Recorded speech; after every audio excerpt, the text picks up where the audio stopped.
Hola familia, qué bendición poder saludarles nuevamente. Yo soy María Fernanda Portacio y quiero darles la bienvenida a esta nueva oportunidad que nos da el Señor de seguir creciendo en el conocimiento de su palabra. Acompáñenme a orar ahí donde se encuentren. Amado Dios, que tu palabra nos transforme. Abre nuestros oídos a tu voz y que tu Santo Espíritu nos guíe a tu verdad en este día. Háblanos, Señor, en el nombre de Jesús. Amén. Hoy estudiaremos una porción de la palabra de Dios que está en el Nuevo Testamento, en el Evangelio que venimos estudiando esta semana en esta nueva temporada de Sí que en Casa. Acompáñenme a leer Mateo capítulo 10, versículos del 34 al 42. Yo voy a leerlo en la nueva versión internacional.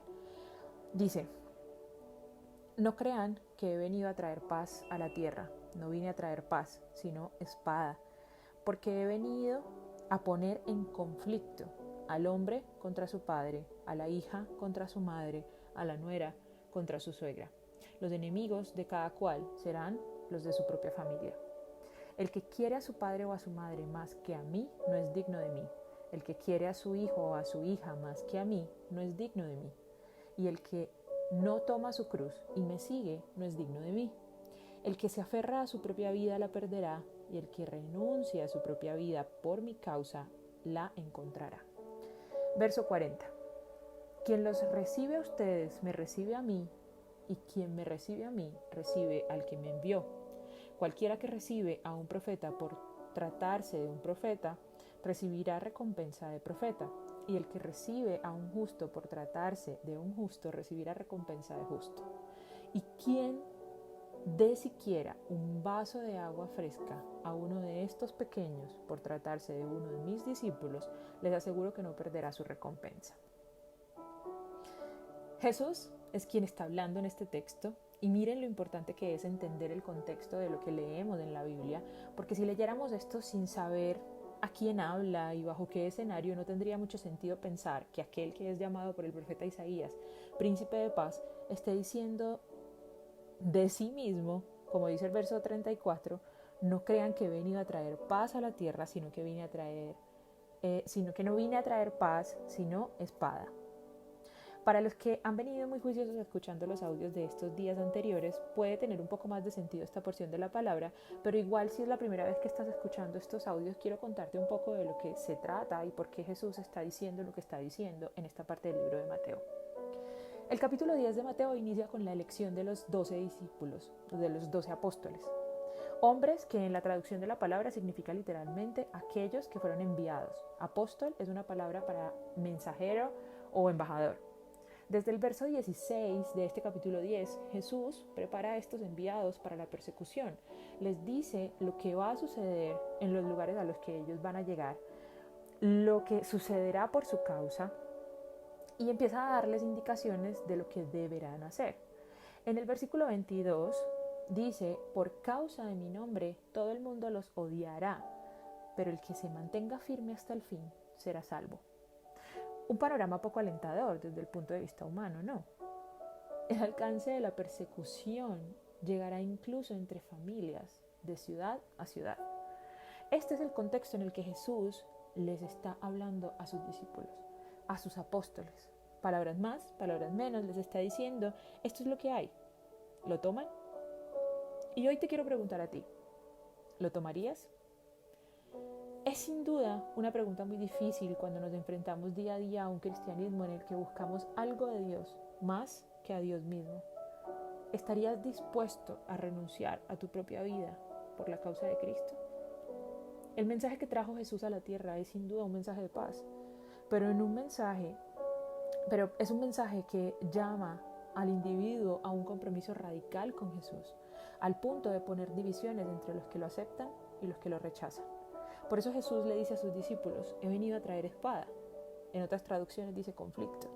Y este conflicto puede darse aún en tu propia familia. Nuestra devoción a Jesús debe sobrepasar incluso nuestra propia casa.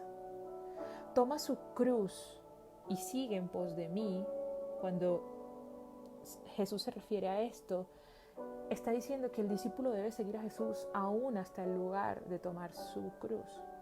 Cuando una persona tomaba su cruz en los tiempos de Jesús, era por una razón: para morir.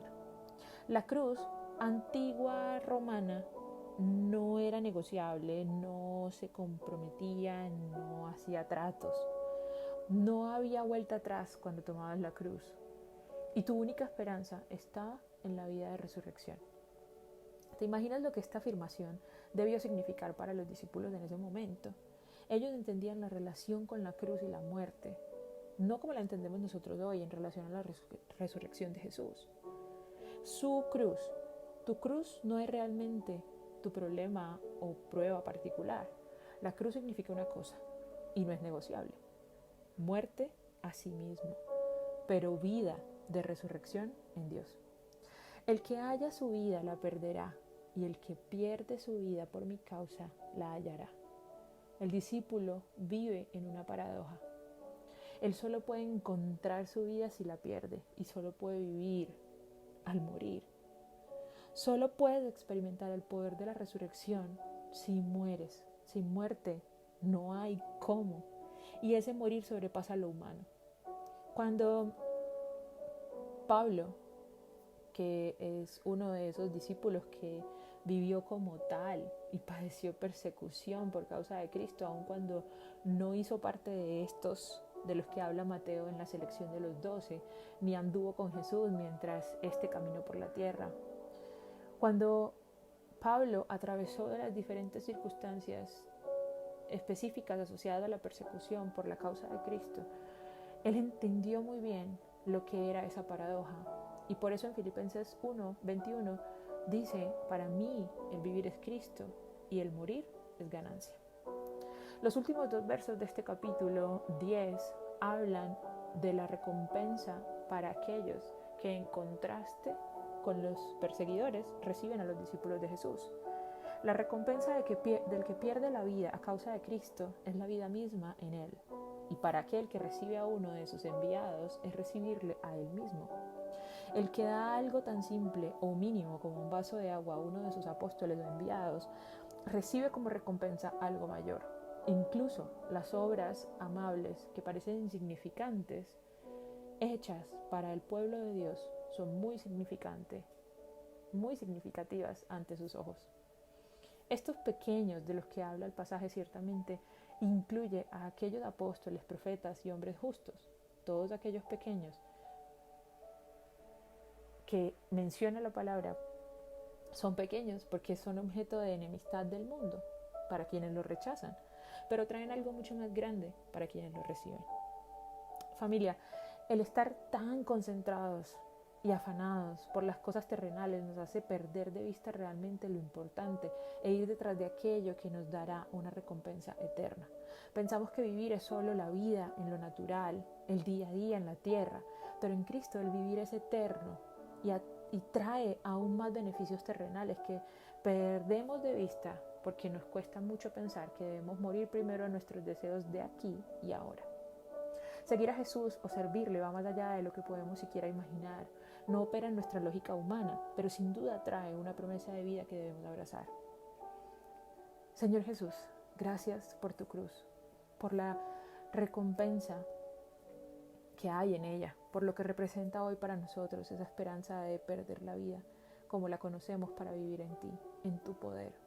Abre nuestros ojos, Cristo, permítenos ver más allá de nuestros deseos terrenales y que en nuestro corazón arda el deseo de renunciar a nosotros mismos, aun cuando eso implique conflicto o espada con el mundo entero, con nuestra propia familia o cercanos. Gracias, Señor, por tu palabra, en el poderoso nombre de Jesús. Amén. Gracias por estar ahí conectados con ISIC en casa. Espero que puedan seguir replicando estos audios con otras personas y que juntos podamos ser de aquellos justos que comparten el Evangelio de Jesús. Hasta pronto.